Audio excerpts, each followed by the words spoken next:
This information report is our LCAP update, and I'd like to invite up two staff members that will be part of tonight's presentation. Donna Marriott and Stephanie Szyminski are going to join us as we update on closing the achievement gap. We know a key strategy to close the achievement gap. We'll get one more chair for to join us up here. Thank you. A key strategy for closing the achievement gap is early learning, and we know our commitments to early learning and all students reading on grade level by third grade is critically important, and we will not close the achievement gap without a key strategy for early learning, and we'll have our two leaders in this area present this item tonight.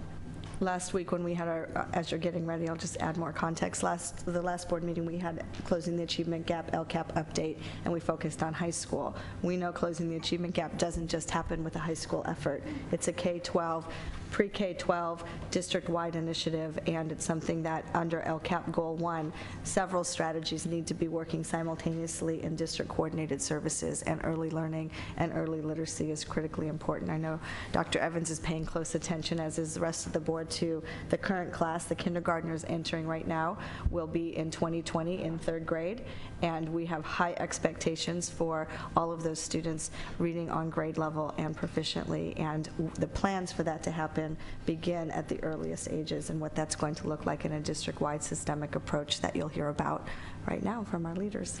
Thank you. Thank you for having us.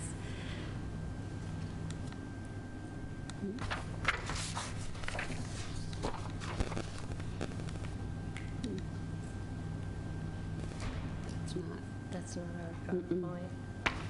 This is not our PowerPoint. We'll switch the PowerPoint to have it be the correct one. That was last week's PowerPoint. Oh no, that's the next one. Multi-tiered support. Okay.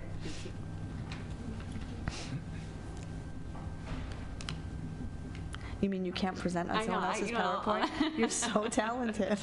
I knew you. I was like, okay, I can talk about it. I'll just give it a shot. We have two LCAP updates tonight. So this was the first one, and the second one, I think that was a PowerPoint that was loaded at the beginning. The second one is on LCAP Goal 4. Here we go. Early learning. Our topic is pre-K for all and transitional kindergarten and kindergarten. Superintendent Martin talks about the best way to close the achievement gap is to make sure it never opens. And what we believe behind this statement is central to the work of the district in equity and access for our students. We all know that high quality preschools advance students' early learning and beyond for their academics, their language, and their social skills. And children who attend high quality preschool, they strengthen their skills of self-confidence, their passions, their interests, their exploration, their creativity, and their play. The acceleration of pre-K is extremely important for all our students.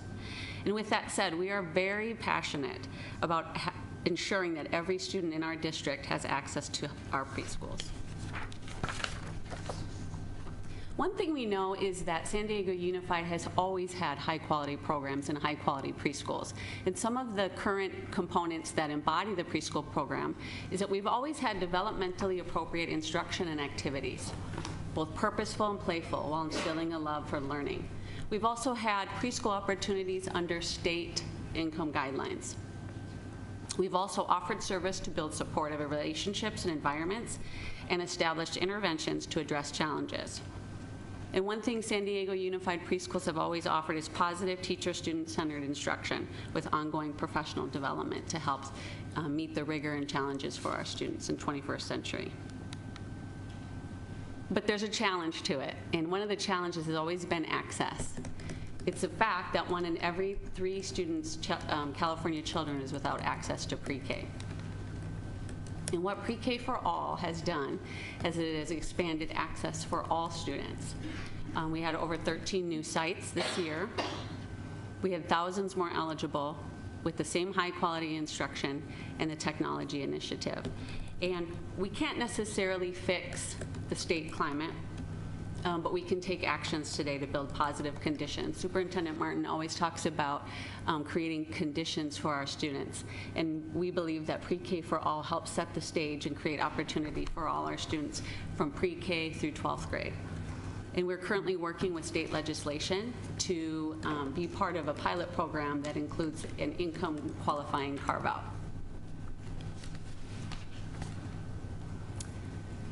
Through the Pre-K for All options, we have several options. We have a partial program, which is 3 hours, and we offer AM and PM sessions, and they're located at elementary school sites.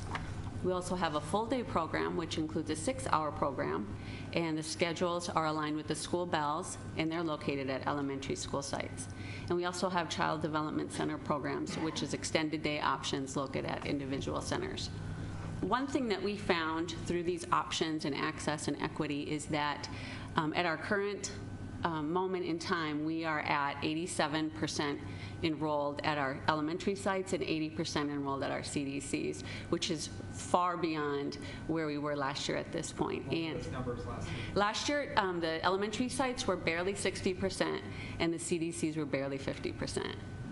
So, and we're only 3 months into it. 8 of our 13 sites have opened. Some more are opening this month, and we continue to open into December. And one of the things is that parents are just so excited and thrilled and working with school principals to ensure that there's opportunity and access for these families. One of the other things that came from this initiative is that when families came to enroll, they found out they income qualified, which was a big, wonderful moment because some of these families shied away from the process. But because this process and the initiative and the relationship building that went along with it, we have found hundreds of families that have income qualified and can be served in our schools. So one of the things that I wanted to add is I'll never forget, it was kind of this moment. This parent came up to me and said, I wish you had preschools that anyone could go to at one of our sites that we were opening, and it was almost like she just read my mind. And I said, hold that thought, let me take your name and number. And when we opened the preschool at Rolando Park, she calls me all the time, and she said, we've just had the most wonderful experience. It's the most thoughtful, caring, wonderful opportunity for our son and family that we wouldn't have gotten. They're a military family, affordable options, access, and they just felt left out, and that they came that day, and I was like, this is amazing. So it's very positive. We've gotten positive feedback. We do have our new logo on the slide for our Pre-K for All, and we're pretty excited about it. Mm-hmm.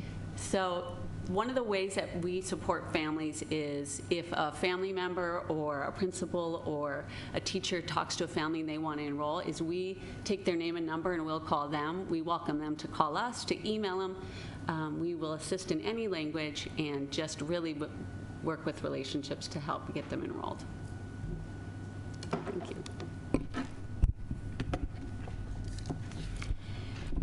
This is our 4th year working with TK, and at this point I'm proud to say that our seats are filled. Recruitment isn't an issue for us, so we are moving past advertising TK and really working to improve the instruction in TK. Our goal this year is to ensure that each and every one of our children has access to a highly qualified reading teacher. That's in response to the research that shows the single most important variable in the learning life of a child is the quality of their teacher. And it's also in response to abundant research that shows that best first teaching is our best strategy for assuring that children learn to read well and on time. I want to say that we are truly inspired by the board's goal that in the year 2020, every 3rd grader will read at grade level, every 3rd grader. And we also know that that work won't rest on the shoulders of our 3rd grade teachers alone, but rather rests on the shoulders of every teacher along the path. As you well know, this year's kindergarten class will be the third graders in 2020. So we have decided to focus all of our energy wrapping our arms around the teachers of these young learners. Our draft thinking is that next year we will move to our first grade teachers, then our second grade teachers. So our intent is to follow these teachers to help realize the critical and goal that you have set for us. I want to share tonight some of the professional development structures that we've put in place to assure that these kids get off to a really great start. And I'm just going to spend a couple minutes on each of these structures. We have extended the half-day principal conferences to include a very focused course of study on effective reading instruction. This will allow our principals and their teacher leaders to do a close study of reading, and we've designed it as a course of study that builds on itself so that we're reaching back to previous learning and reaching toward new learning. You'll notice that one of the key strategies we're using across all of our studies with principals, and you'll see this across all of our learning structures, is this notion of a case study, which is really just a very focused kid watching. It's kid watching across the whole year, knowing that we have much to learn by sitting by the side of a young child, listening intensely, looking with our sharpest eyes. They will tell us what we need next for our learning and what they need next for their learning. We are devoted to working with our kindergarten teachers across the school year in a similar course of study. You'll notice that case study is a predominant focus for us in this work as well. We are blessed this year to include 2 early learning specialists to our staff who are committed to working side by side with kindergarten teams, a select group of kindergarten teams. These are 4-week cycles of intensive work inside kindergarten classrooms. So our team is co-planning, co-teaching, coaching, demonstrating, and looking at children together. These are the 17 schools, that we believe that we'll be able to support this year. These are schools that have been suggested by area superintendents as being ready to engage in this high-level, intense work. Another strategy is we are collaborating closely with our special education colleagues to offer trainings for special ed, gen ed teacher teams. Collaborative team teaching is a focus. It's one of our equity levers, and we know that for this work to be strong, we have to provide some guidance.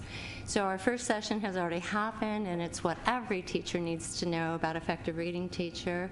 We've done our second session as well, where we taught teachers what it means to be part of a teaching team.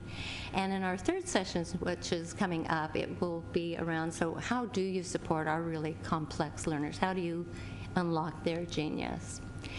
We are also holding hands with our early learning colleagues and have planned a sequence of learning opportunities for our preschool teachers to assure the smoothest possible transition and coherence between preschool to TK to K.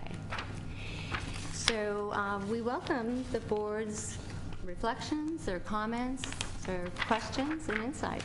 Great, thank you. We've got a couple of public speakers. Great job, Donna and Stephanie. So we'll have our public speakers first. Lindsay Birmingham and Francine Williams. Should that say Francine Maxwell? I think it might need to say Francine Maxwell. Yeah.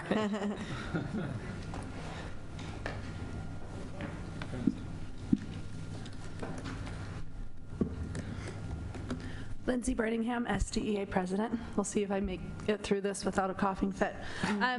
For these LCAP goals and strategies to be successful, you must include all stakeholders in not only the development of the goals, but also in the strategies you will use to achieve these goals. LCAP Goal 4, which you'll hear about soon, is an example of how using stakeholder input helps to support the implementation of these goals. But I'm sorry to say that the implementation of the strategies you've talked about tonight in LCAP Goal 1 have not included sufficient, if any, educator input. As I have mentioned previously, we learned the details of the Preschool for All from a press conference, and this past week our members attended an information session where they were not allowed to ask questions. They had to write them down on cards or email them later, and some don't even have responses yet. We now have some of our early education teachers sitting in classrooms with little or no students, and as I heard today before I came here, some are now being used as aides in classrooms because there are no students in the rooms that they're assigned to. When you take the time to include our members whom are ultimately responsible for implementing these ideas, we can help make things successful instead of having to question what exactly you were thinking. As I downloaded your presentation early Monday morning, this is the first time I had seen a kindergarten course of study. Questions raced through my head. When are our educators going to take these courses? Who's planning and teaching them? Have they recently taught kindergarten or know what it's like to be a kindergarten teacher in this day and age? Who's selecting the materials? What does intensive coaching look like? Is it evaluative in nature? How are the schools selected to be part of the process? Was there any SDA input prior to selection? What makes someone an early learning specialist? When we don't discuss these types of programs in advance, in advance of presenting them at a board meeting, our educators make up their own answers to these questions. This is in addition to previous presentations where SDA has continued to question the top-down master scheduling that we've heard about. In past years, our members have expressed concerns that individuals in the central office are forcing sites to change their programs and offerings without incorporating sufficient stakeholder input from educators, students, and parents. Stakeholders return after the summer to find schedules that have changed, teachers assigned to classes they have never taught before, and given no time to prepare their new curriculum. Students return not understanding why a class they signed up for is no longer being offered. Instead of doing things to people, we need to do things with them and bring the stakeholders along. I truly believe there are good intentions in some of the changes that your staff has made, but staff in the central office are not the ones who actually do the work at our school sites every day. Our SDA members are experts too. Their expertise needs to be used, listened to, and valued as we continue the work of the district. Just before I came here, there were some ECE teachers at our office meeting. One of them talked about being at a school that has no students, that isn't even licensed yet. She's being used as an aide in a kindergarten classroom. She's a 12-month employee and doesn't know what she's supposed to do during Thanksgiving break or Christmas break. Her school's she's a 12-month employee. Her school's a year-round school. She's supposed to work for 2 of those weeks and there's nowhere for her to go, and she's had no communication from anybody about it. There's a whole longer list of things, so hopefully after this presentation, there will be some follow-up with our ECE teachers so we can get some of those questions answered. Thank you. Francine?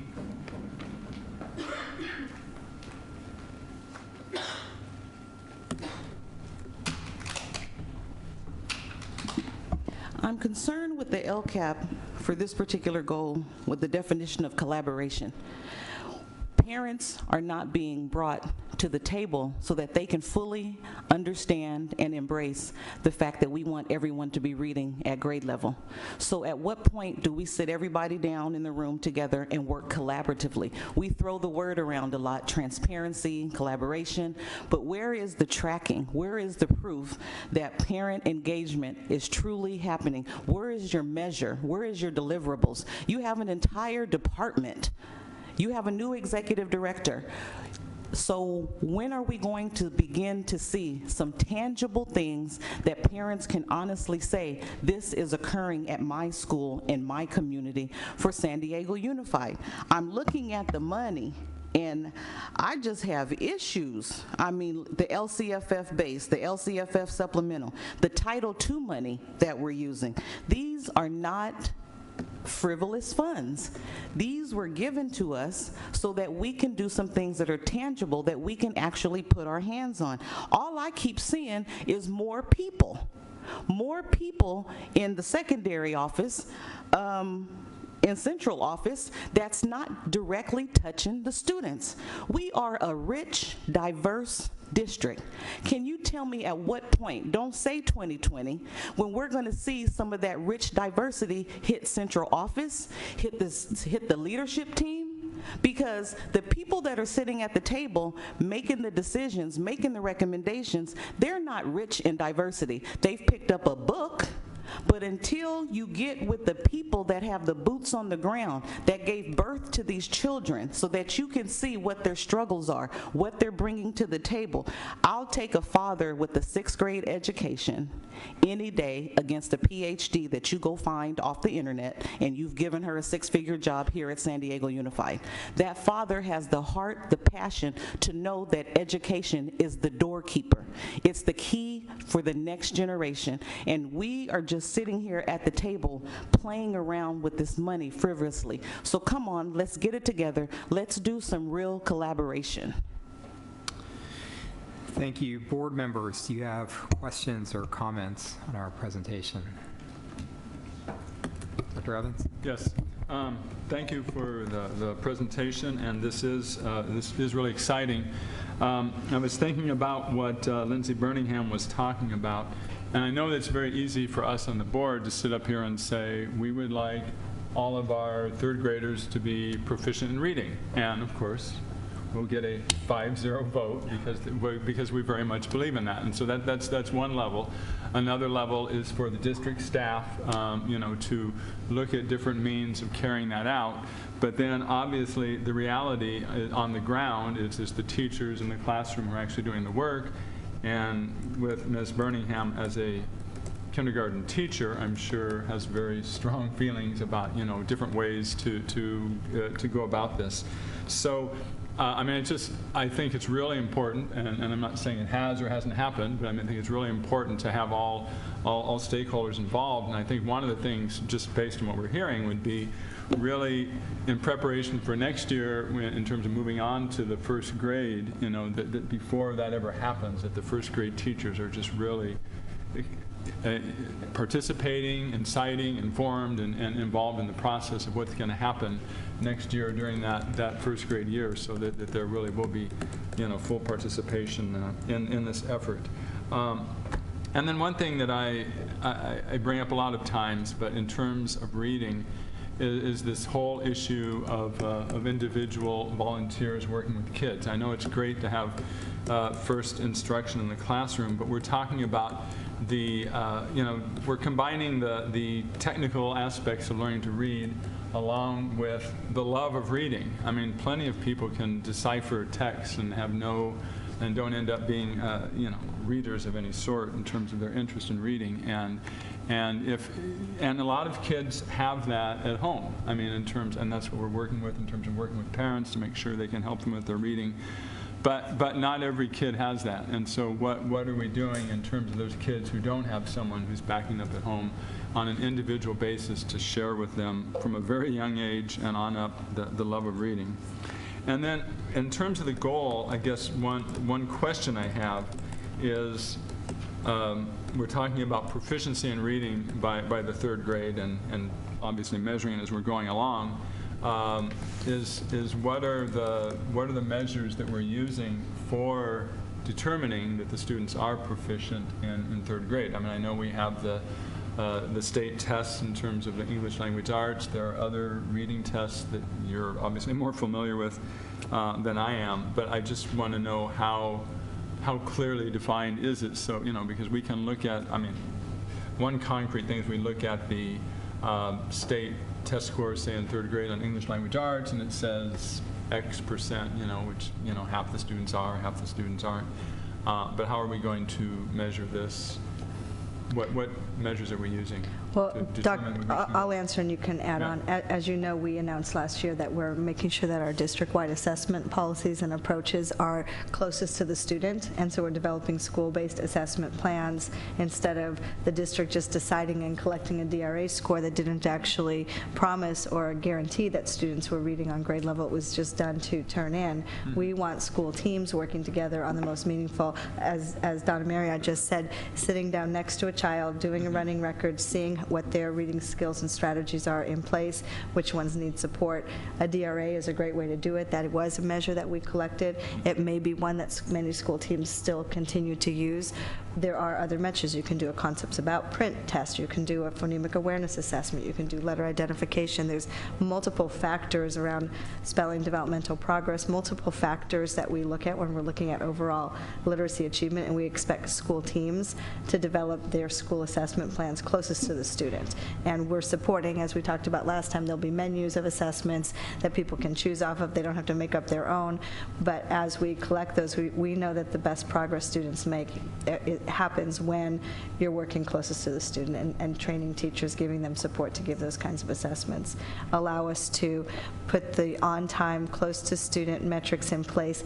Those then translate to some of the bigger assessments, the SBAC. It can't just be the only score that we're using. That's a byproduct type lagging indicator. We're looking for putting the leading indicators in place. So I just rattled off some that we know will be on the menu that school teams will be deciding, but in relational leadership and what our teams are working on right now with support with principals and area superintendents is developing the school-based assessment plans that will include the right reading indicators that we need to know, not just wait until the SBAC in third grade what's happening. We want to know in kindergarten all the time how students are doing. We don't wait till the end of the year for some high-stakes assessment.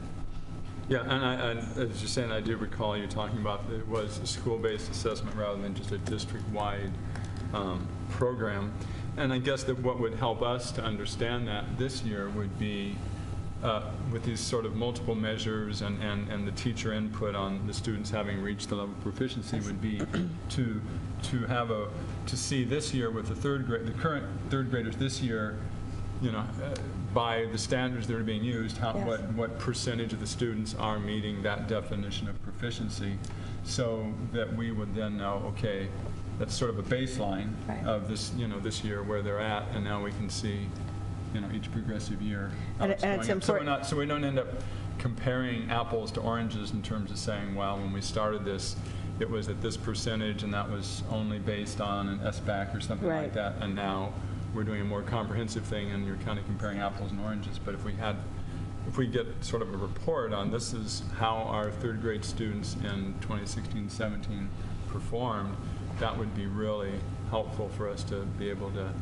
measure the progress from year to year. And I think it's important to note, having Stephanie up here as well, that this isn't just a kindergarten effort. That one of the things that we learned when we had the Harvard Graduate School of Education here doing our study, one of the 5 problems of practice was early learning, and they talked about the continuum from pre-kindergarten through kindergarten to first grade and what that early literacy continuum looks like. And there are many assessments in place that are highly developmentally appropriate at the early learning stage in our preschool programs, and what's the interface between what Stephanie and her team learns into what we're learning and teaching kindergarten, first, second grade teachers, and making sure there's a continuum of support, and what are those multiple measures, and how do they predict and also give us information that we need to provide the right support. So with that preschool intervention, we could have all of our students proficient by third grade, and then adding on the preschool by 2022, we could have them highly proficient. Okay. I don't know if you had anything you wanted to add about the assessments to Donna or Stephanie. I think in my work, I'm trying to demystify assessment and simplify it, and pressing on authenticity. So in my work with teachers and principal, it has been, if you want to know how a child is reading, listen to them read. If you want to know how a child is writing, watch them and look at their writing. And if you want to know how a child is thinking, talk to them about text. And all of those things that she just described, that doesn't happen on an SBAC. If you want to know how a child's reading, watch them read, how they're writing, or listen to them read, watch them write. That doesn't get captured on the high-stakes, once-a-year standardized test. That's why we call those byproducts. That's why we call them lagging indicators. It's the leading indicators closest to the student with the teacher who's highly skilled and supported to be able to do that work next to the student. When you do that work, all that other stuff takes care of itself. Dr. White. And I think that's a beautiful segue, because I operate on the philosophy that even if a child is 2 years old, whatever age, talk to them, look them in the eye and talk to them, and carry on a conversation with them, and they'll start responding. So that expands beyond teachers, parents, community, whoever you are. When you encounter a child, talk to that child and figure out what they're doing, engage them, because that helps them to think and begin processing. But along those lines, First of all, I want to commend you guys because I filled in for the superintendent when you announced this pre-K program for everyone. And to hear that you've gone from 60% to 87% and 50% to 80%. I think one of the questions would be, have you contacted the YMCAs and updated all the databases that inform parents that you have this program available? Because when I spoke to someone at Y, and they said that they hadn't heard about it. So did you make that step to notify folks? We do. We are also working with the United Way and the partnerships that come from there, as well as the San Diego County Office of Ed, expanding it to different partnerships throughout the community. And it's a slow process. It's implementing it each step along the way, but we are working to get that word out and join different partnership meetings to share and market the program. I asked that because at a DEEP meeting, I met the person who handles putting it on the WISE websites, and she indicated they get calls. She knew nothing about the program in spite of us putting it on, it being on TV. So I think that may help you to increase your numbers, and hopefully that will then address the issue that came up about staff and the fact that potentially we have some schools without students. It sounds like to me that that's hopefully being worked on. My questions center around one, you said that the area superintendents decided which schools would be selected for this program. One of you talked about that. That's great. And was it based upon some profile at the school, or what would put one school in the pot and another school not in the pot? And, I mean, how were they selected, if you will? I believe that they were selected based on their ability to engage in this work at a very high level. Ready for the work. Eager for the work. Okay. And, you know, you said engage at a high level. That also goes back to the comment that John had made about engagement of teachers and parents and all of the stakeholders in this process so that it can be successful. So you're telling me that you really engage the area superintendents based upon their knowledge of the schools. But also, we've got to find a way to start engaging parents and staff members, teachers, others in the process so that they become partners with us and can give input to decide which schools. Okay. I think I'll just stop there for now. Thank you. Yeah, thank you, Vice President Barrera. Just a couple quick comments. You know, I think that some of the comments of Lindsay Birmingham were, you know, very important, and I hope that we can take some of those things back and try to ensure that we're coming up with more strategies to include the kindergarten teachers so that they're a part of the kindergarten curriculum plans. And then also, you know, I've heard again and again about a variety of different times when teachers are going to trainings and they're not allowed to ask any questions for clarification.